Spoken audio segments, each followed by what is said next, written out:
Welcome dear students in a class of chemistry. So बच्चों चलो start करते हैं आज का टॉपिक, आज का कंसेप्ट। आज हम लोग सॉल्व करने वाले हैं नए चैप्टर को, चैप्टर नंबर 1 से सॉलिड स्टेट। ओके, उसके लिए मैं आपको बच्चों आज जेई एंड नीट के लिए क्वेश्चन सॉल्व करवाने जा रहा हूँ।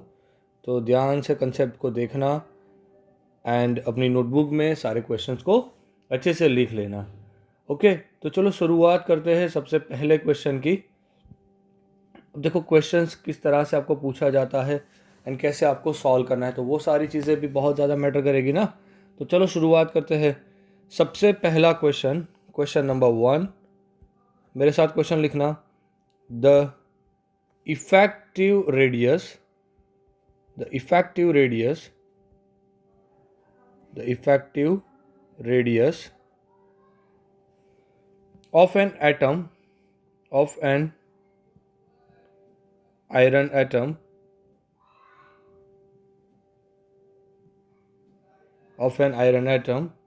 is 1.42 angstrom. It has a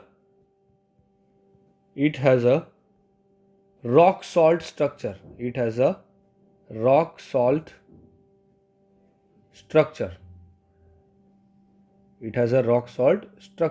Okay. Calculate its density.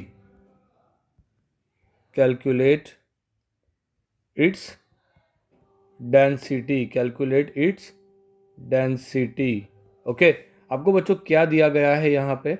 आपको दिया गया है F is equal to 57। F is equal to दिया गया है 56, sorry F is equal to 56, ये आपको दिया गया है। अब इस क्वेश्चन को कैसे सॉल्व करेंगे? अब देखो यहाँ पे रॉक सॉल्ट स्ट्रक्चर है। स्ट्रक्चर कैसा है? चलो सॉल्यूशन बनाते हैं। स्ट्रक्चर कैसा है? सॉल्यूशन है यहाँ पे। स्ट्रक्चर आपको दिया गया है रॉक सॉल्ट। स्ट्रक्चर कैसा है? Rock salt. अब अगर स्ट्रक्चर रॉक सॉल्ट है ना, तो एक चीज़ क्लियर हो गई यहाँ पे कि स्ट्रक्चर होगा FCC। स्ट्रक्चर कैसा होगा? FCC होगा। ओके, अगर FCC स्ट्रक्चर है तो नंबर ऑफ एटम्स कितने रहेंगे? 4। नंबर ऑफ एटम्स कितने रहेंगे बच्चों? 4। अब डेंसिटी का फॉर्मूला जैसे आप सब लोग जानते हो ना, हमने पढ़ा हुआ है रेगुलर कोर्सेज में, वो होता है m/z divide by Avogadro number Na into r⁻3। Okay, अब सारी वैल्यूज़ रखना है आपको। यहाँ पे एक चीज़ ध्यान रखना, FCC स्ट्रक्चर दिया गया है, इसकी वजह से A का वैल्यू कितना बनेगा? A का वैल्यू बनेगा यहाँ पे 2√2 इंटू R। ये बनेगा A एंड R का रिलेशनशिप वाला वैल्यू। सही है। अब ध्यान से देखो कैसे हमें यहाँ पे एक ही जगह पे कार रख देना है। मतलब यहाँ से आप रेडियस चाहो तो पहले से ही ए का वैल्यू निकाल सकते हो 2 इंटू √2 करके। आर का वैल्यू आपको दिया हुआ है 1.42 एंगस्ट्रॉम। सो 1.42 मल्टीप्लाइड विथ मैंने कर दिया यहाँ पे 10⁻8 सेंटीमीटर। ओके, तो ये आंसर मुझे मिलेगा nearly 2 into 1.41 multiplied with 1.42 multiplied with 10⁻⁸। ये सारी वैल्यूज़ यहाँ पे रख दीजिए। अगर आपने सारी वैल्यूज़ यहाँ पे रख दी ना, तो आपको आंसर कैसा मिलेगा? 56 जो है molecular mass multiplied with 4 divide by जाएगा Na का वैल्यू कितना है? 6.022, 10 जाएगा 23। Okay, multiplied with 2√2 multiplied with 1.42 10⁻⁸ whole to cube.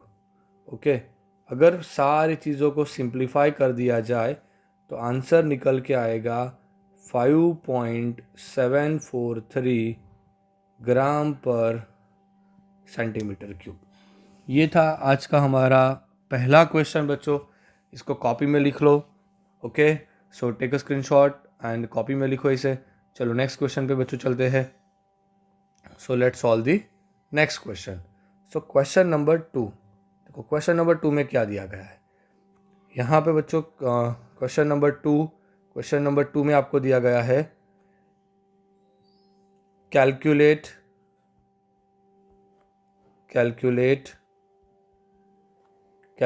the angle, बच्चों आपको यहाँ पे एंगल फाइंड करना है. Calculate the angle eight which second order reflection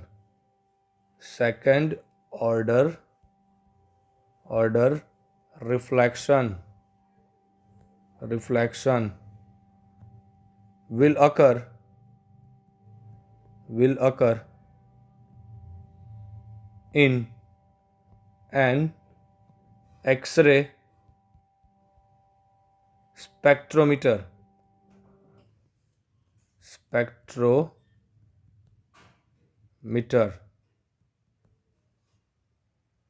when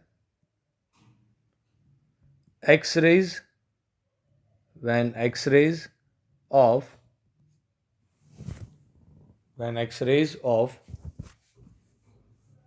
0.154 nanometer are diffracted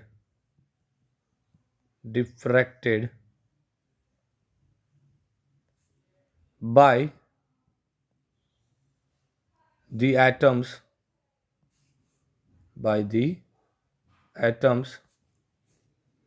of a crystal having distance between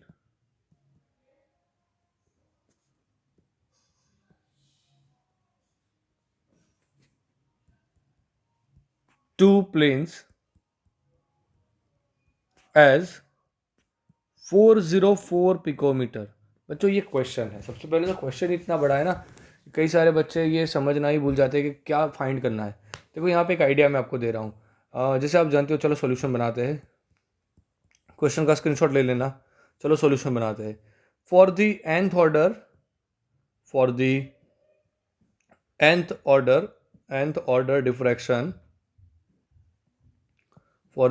order diffraction n lambda is equal to 2a sin theta. ये formula होता है. n lambda is equal to होता है 2a sin theta. Okay, अब इसका use यहाँ पे करेंगे. तो चलो इसका यूज़ किया अगर आपने, तो sin theta is equal to n lambda divide by 2a. अब n का वैल्यू दिया गया है सेकेंड ऑर्डर. ओके, लैम्बडा का वैल्यू दिया गया है 0.154 nanometre. Okay, which is equal to what? 0.154 10 to power -9 metre. A का वैल्यू दिया गया है एज लेंथ 404 पिकोमीटर. अगर पिकोमीटर को कन्वर्ट कर दिया तो 404 multiplied with 10 to power -12 metre. अब ये सारा कैलकुलेशन अगर आपने सॉल्व किया तो यहाँ पे बनेगा sine theta is equal to 2 multiplied with 0.154 multiplied with 10 to power -9 whole divide by 2 multiplied with 404 multiplied with 10 to power -12 is equal to 0.3812. अगर इसको सॉल्व किया तो बच्चों थीटा का जो वैल्यू निकल के आएगा वो होगा 22.41 डिग्री. ओके, तो इस तरह से ये ब्रैग इक्वेशंस के बेसिस के क्वेश्चन आप सॉल्व कर सकते हो डियर स्टूडेंट्स. तो अच्छे से देख लेना क्वेश्चन को कैसे सॉल्व करना था.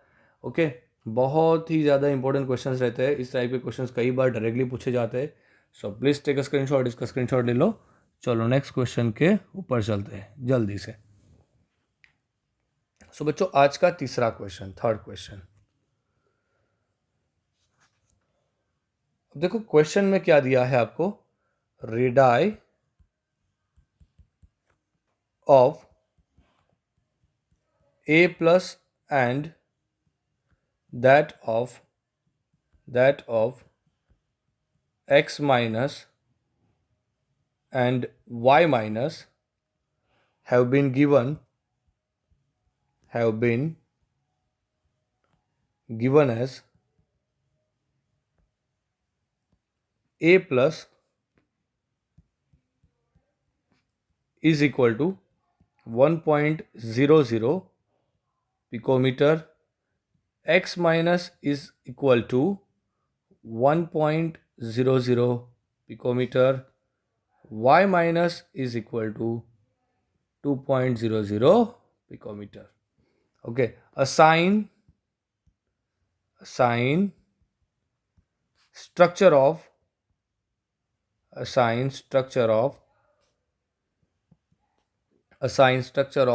AX and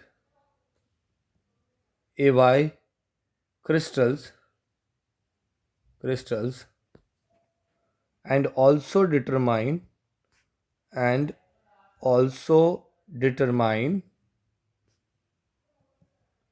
volume of the unit cell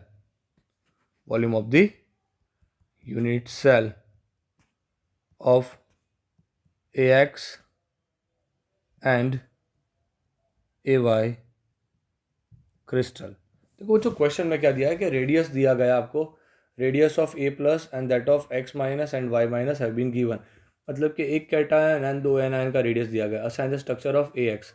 अगर ए एक्स का एक कंपाउंड बनाया तो उसका स्ट्रक्चर क्या रहेगा. सबसे पहले यहाँ पे आपको क्या फोकस करना है, कौन सा कंसेप्ट लगाना है. चलो सॉल्यूशन. तो सॉल्यूशन में कंसेप्ट कौन सा लगेगा, सॉल्यूशन में कंसेप्ट लगेगा कौन सा बच्चों, सही है, कैटायन का रेडियस डिवाइड बाय एनायन का रेडियस, ये वाला कंसेप्ट लगता है. ओके, इसके बेसिस पर से आप इसके रेशियो पर से इसका रेशियो जो निकल के आएगा ना, उसके रेशियो पर से आप लोग क्या कर सकते हो, इसके रेशियो पर से आप आइडेंटिफाई कर पाओगे कि किस टाइप का स्ट्रक्चर आपको दिया है. चलो स्टार्ट करते हैं. For a x structure. तो ए एक्स के लिए क्लियर है ना, कैटायन का value R plus divide by R minus, cation का वैल्यू 1, इसका वैल्यू 1, ओवरऑल आंसर 1. तो रेशियो 1 मतलब स्ट्रक्चर कौन सा है, BCC. स्ट्रक्चर कौन सा है, BCC. ओके, अब ये चीज़ आपको बहुत ही इंपॉर्टेंट है जो ध्यान रखनी है. स्क्रीनशॉट ले लो. चलो आगे चलते हैं. ले लिया स्क्रीनशॉट. ओके चलो डन. अब देखो यहाँ पे फॉर BCC स्ट्रक्चर,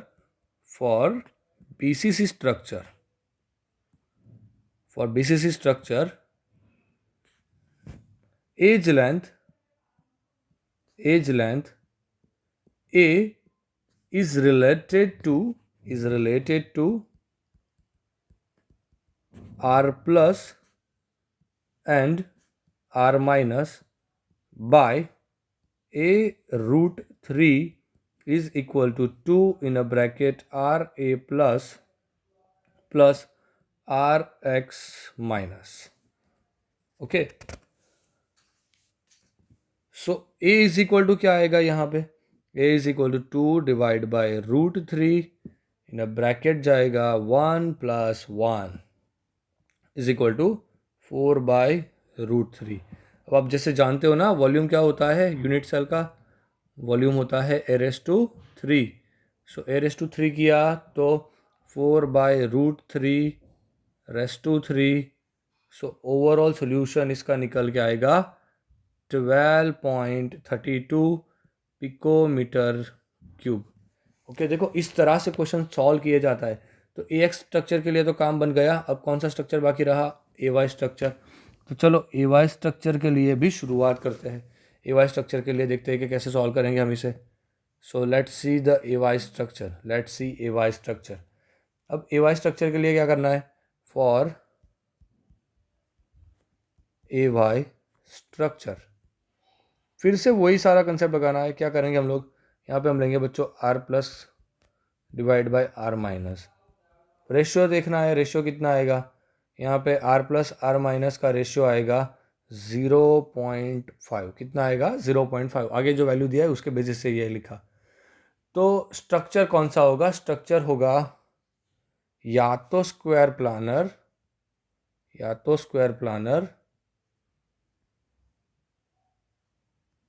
या फिर वो होगा बच्चों और ऑक्टाहेड्रल. ये दोनों में से कोई भी स्ट्रक्चर हो सकता है. ओके, अब इसके लिए जैसे आप जानते हो स्क्वायर प्लानर के लिए तो क्या होता है, आर इज इक्वल टू बनता है a/2. So a is equal to बनता है 2 टाइम्स आर. अब आर नहीं लिखना, आर की जगह क्या लिखना है, आर प्लस का वैल्यू प्लस आर माइनस का value. So A is equal to क्या आएगा 2, यहाँ पे आएगा बच्चों सिंप्लीफाई करने के बाद ओवरऑल आंसर ही लिखेंगे, चलो फटाफट से। ओके तो ए का वैल्यू निकल के आया डायरेक्टली 6 पिकोमीटर। वैल्यूज़ रखा, सॉल्व किया, आंसर निकल के आया बच्चों यहाँ पे 6 पिकोमीटर। अगर आपने वॉल्यूम फाइंड किया so volume is equal to बनता है A⁻3। So 6⁻3 is equal to 216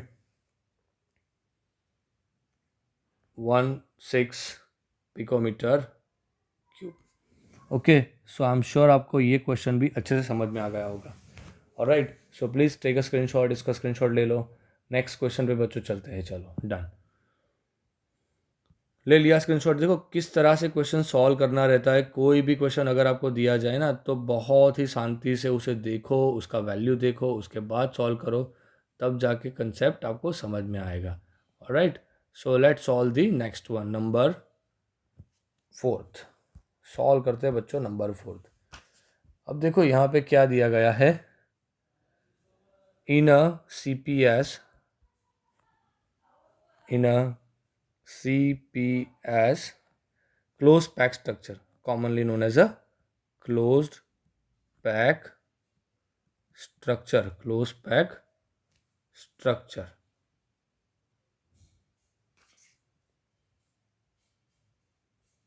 closed pack structure। okay in a CPS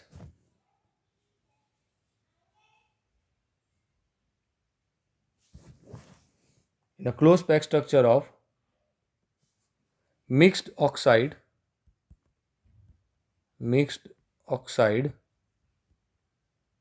a closed pack structure of mixed oxide, it is found that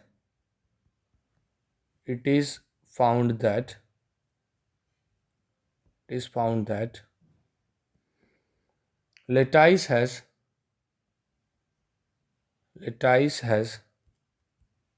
O2 minus oxide ions and 1/2 of octahedral void and 1/2 of octahedral voids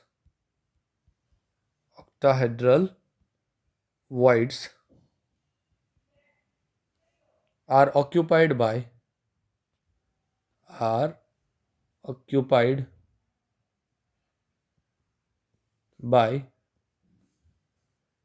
trivalent cation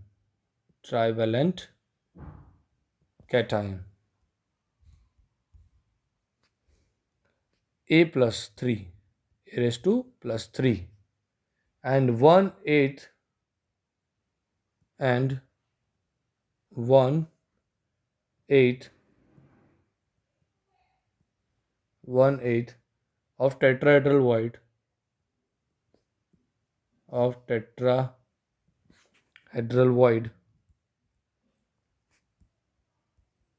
1/8 of tetrahedral void are occupied by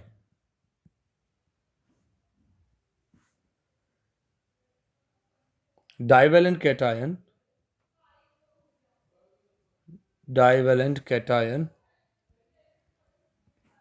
B2 plus, derive formula of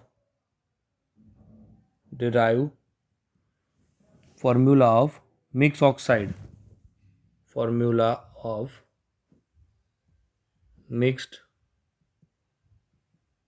oxide, okay ये question दिया है बच्चों। देखो एक CPS दिया गया, close pack structure, mix oxide, it's found that lattice has O2 minus. अब एक चीज़ क्लियर है कि यहाँ पे देखो नंबर ऑफ सारे आइटम्स को सबसे पहले कैलकुलेट करना पड़ेगा। अब यहाँ पे एक चीज़ तो पहले से फिक्स कर दी गई है कि यहाँ पे जो स्ट्रक्चर है ना वो क्लोज पैक स्ट्रक्चर है एंड ये एक ऑक्साइड है। ओके ऑक्साइड जो भी होगा वो शायद कुछ ए फॉर्मेट में बना होगा, ए होगा, बी होगा, यहाँ पे ओ होगा, कुछ इस फॉर्मेट से वो स्ट्रक्चर बना होगा। तो चलो क्वेश्चन सॉल्व कर लेते हैं। क्वेश्चन कैसे सॉल्व करेंगे देखेंगे। सबसे पहले यहाँ पे सबसे पहली चीज़ कि location of trivalent and divalent वो कहाँ कहाँ पे है ना, वो देखना पड़ेगा सबसे पहली चीज़। तो चलो स्टार्ट करते हैं। ओके, सबसे पहली चीज़ यहाँ पे number of octahedral voids, number of octahedral void per ion in lattice is equal to 1. Hence, number of trivalent cation, hence number of trivalent cation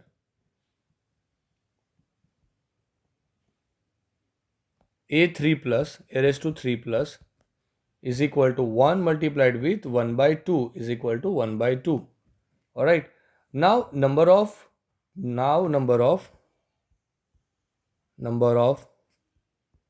tetrahedral voids, number of tetrahedral void per ion in lattice is equal to 2. Hence number of divalent cation कितना बनेगा बच्चों, B2 plus कितना बनेगा, सो B2 plus बनेगा यहाँ पे 2 multiplied with 1/8 बनेगा ना, is equal to 1/4. So formula क्या हुआ, तो फॉर्मूला हुआ बच्चों यहाँ पे A 1/2, B 1/4 एंड O, या आप चाहो तो ऐसा भी लिख सकते हो ना A2BO4. ओके, तो ये था बच्चों आज का सेशन। आई एम श्योर आपने बहुत अच्छे से सारा टॉपिक देख लिया, अच्छे से उसे सॉल्व भी कर लिया होगा। ओके, एक लास्ट क्वेश्चन है ना जो मैं सॉल्व करवा रहा हूँ आपको, वो आपको देना है, आपको सॉल्व करना है। तो चलो स्टार्ट करते हैं। क्वेश्चन दे रहा हूँ यहाँ पे आपको। देखो क्वेश्चन में क्या है, सिल्वर क्रिस्टलाइज, 5th नंबर का question, silver crystallize in abscissa lattice, if age length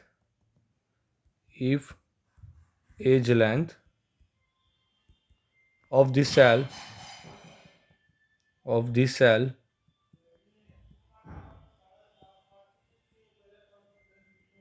4.07 10 to power minus 8 centimeter and density is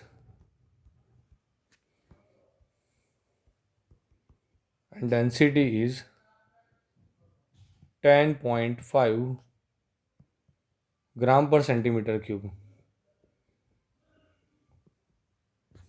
Calculate the atomic mass of silver. Question ये है बच्चों, यहाँ पे आप क्या करोगे, दिमाग लगाओगे। सबसे पहले डेंसिटी का फॉर्मूला लगाना है। Density D is equal to क्या बनता है, m into Z divide by A⁻³ into Na। Okay, ये फॉर्मूला बनता है। अब m को सब्जेक्ट बना दो, एटॉमिक मास फाइंड करना है, तो m इज इक्वल टू क्या जाएगा, density A⁻³ into Na divide by mz divide by z जाएगा डायरेक्टली। ओके, सब वैल्यूज रख दो, सिंप्लीफाई कर दो। z के लिए, z का वैल्यू कितना होता है, एफसीसी के लिए 4 होता है, तो डी का वैल्यू रखो 10.5, ए का वैल्यू रखो 4.07 10 to power minus 8 whole raised to 3, इसका वैल्यू रखो 6.02 10 टू पावर 23 डिवाइड बाय कर दो 4। अगर इसे सिंप्लीफाई कर दिया तो आंसर निकल के आएगा 107.09 ग्राम पर मोल। ओके, सो डियर स्टूडेंट्स, बस आज के लिए इतना ही। आई एम श्योर आपने पूरा सेशन अच्छे से देख लिया होगा। So don't forget to share this lecture, don't forget to like this lecture, okay, don't forget to comment this lecture. Thank you so much for watching this video.